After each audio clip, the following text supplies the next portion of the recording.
아침 하나님과 함께 누리는 하늘의 양식 오늘 만나.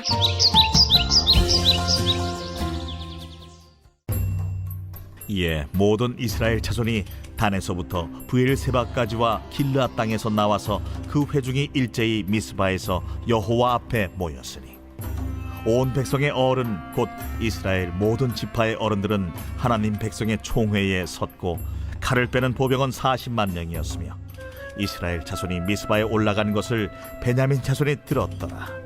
이스라엘 자손이 이르되 이 악한 일이 어떻게 일어났는지 우리에게 말하라. 레위 사람 곧 죽임을 당한 여인의 남편이 대답하여 이르되 내가 내 첩과 더불어 베냐민에 속한 기브아에 유숙하러 갔더니 기브아 사람들이 나를 치러 일어나서 밤에 내가 묵고 있던 집을 에워싸고 나를 죽이려 하고 내 첩을 욕보여 그를 죽게 한지라. 내가 내 첩의 시체를 거두어 쪼개서 이스라엘 기업의 온 땅에 보냈나니 이는 그들이 이스라엘 중에서 음행과 망령된 일을 행하였기 때문이라. 이스라엘 자손들아, 너희가 다 여기 있은즉 너희의 의견과 방책을 낼지니라. 극악무도한 일이 벌어졌습니다. 시체 토막을 받아든 이들은 충격을 받고 총회 회의에 소집됩니다. 거기서 오늘 본문은 시작되고 있습니다. 1절을 시작하면서는 조금 긍정적인 의미들이 표현되고 있습니다.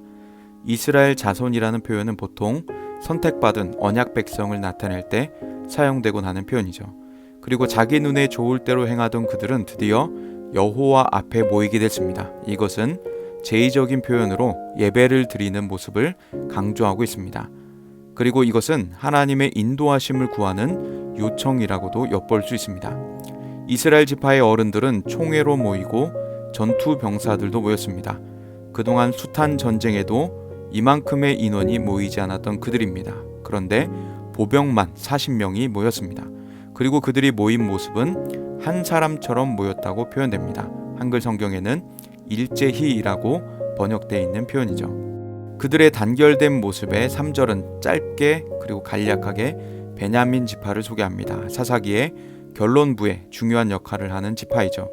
그들도 시체 한 부분을 받고 모이게 됐습니다. 그리고 짧게 소개하고 화제를 다시 이스라엘로 돌리게 되죠.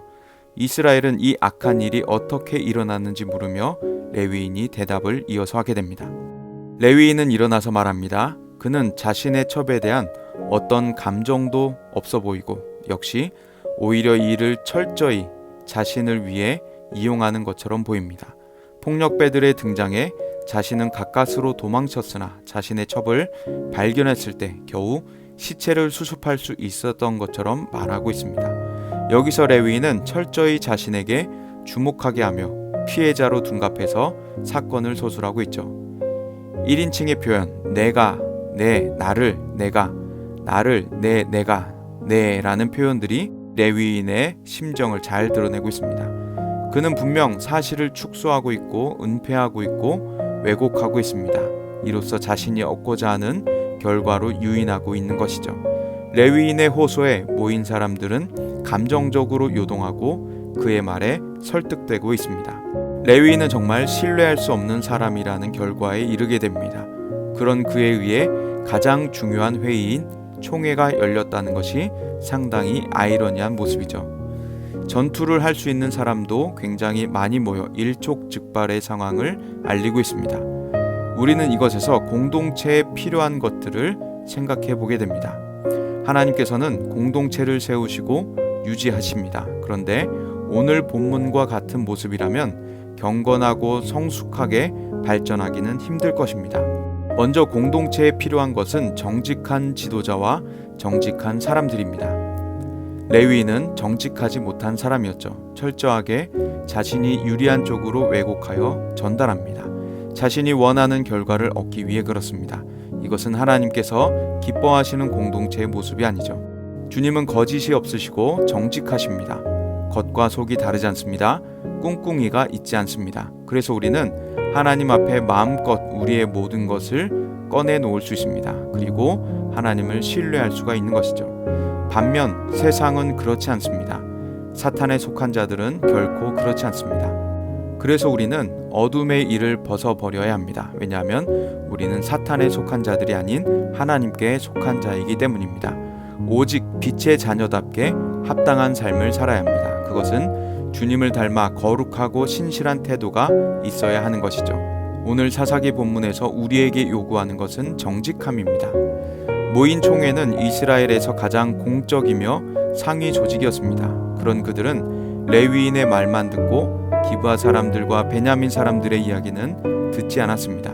객관적 사실에 주목하지 않았으며 감정적으로 치우쳐 이를 그르치고 있습니다. 그들은 양편의 말을 들으며 공정하고 객관적으로 이를 처리해야 했습니다. 그런데 이것에 실패하고 말았죠. 결국 비극으로 치닫게 됩니다. 이처럼 이 세상은 공중의 권세 잡은 자가 사람들을 미혹합니다. 거짓으로 살게 하고 이기심을 위한 술수를 부립니다. 레위인도 다들 그렇게 살아가니까 라는 생각으로 이런 악한 일을 저질렀을지 모릅니다. 마음속의 속삭이는 사탄의 조언을 받아들인 것이죠. 그래서 우리는 성경의 경고를 들으며 내 속에 거짓을 불어넣는 악한 술수를 경계해야 합니다. 이것은 나의 인생을 파멸로 몰아갈 뿐만 아니라 공동체를 추락하게 만들기 때문이죠. 하나님께서 우리에게 원하시는 것은 정직입니다. 그리고 공의입니다. 이것은 모두 하나님의 통치가 있을 때에만 가능한 것들입니다. 그런데 사탄은 세상을 이용해 교회까지 흔들려 합니다. 그래서 우리는 깨어 있으며 대적해야 하는 것이죠. 우리에게 균열을 가져오는 것들이 있다면 대적하고 성령의 지혜를 함께 간구합시다. 레위인의 거짓 술수와 이스라엘의 미숙함이라는 어둠의 옷을 벗으며 나갑시다. 주님이 주신 의의 옷을 입고 빛의 길로만 걸으시기 바랍니다. 사탄에게 속지 않고 남을 속이지 않으며 하나님을 기쁘시게 하고 내 영혼이 날로 살아나고 강해지며 나를 통해 우리 공동체가 더욱 성숙해져가는 우리 삶이 되기를 간절히 소망합니다.